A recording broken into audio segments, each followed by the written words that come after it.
He woke up knowing that his world had changed. The only reason he could smile was because he could still remember what his life was like before the war.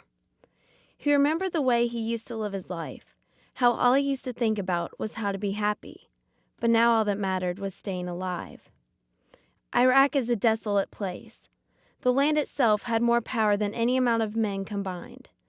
There were days when the sun couldn't be seen through the sandstorms. The land understood the war and violently reacted to it. But the people adapted to their new way of life. They learned to live simple lives. They understood that everyone had a job and that if one person failed, it would be everyone's demise. He lived his life the same way. He knew he had a job to do and that other people's lives were on the line.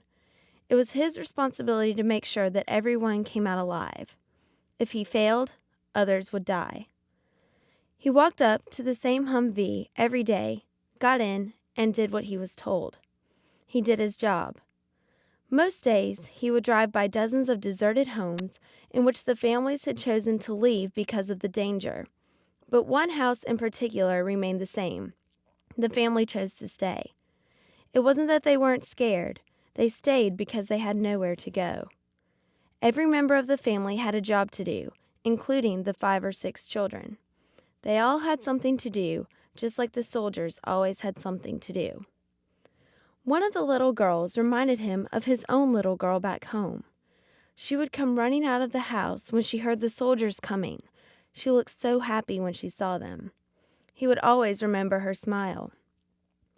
One day she came running out of the house and motioned for the soldiers to stop.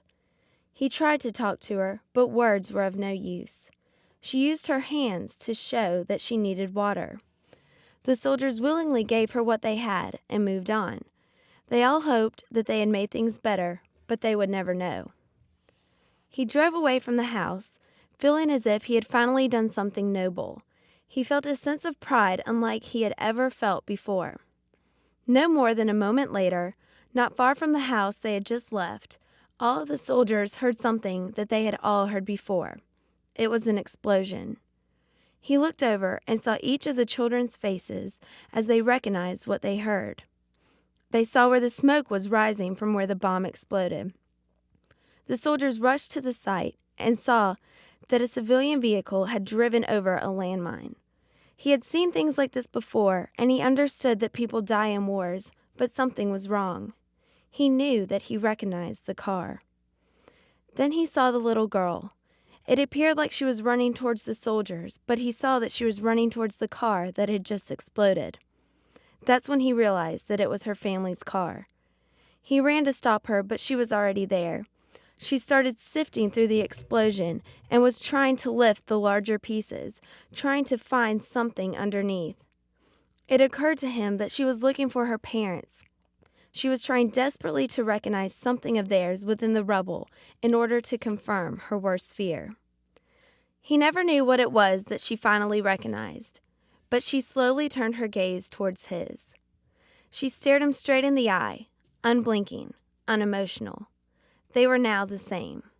They both understood that they could never go back to the lives that they once lived. They both stood there for the longest time, looking at each other and feeling the same emotions when she turned around and slowly walked away.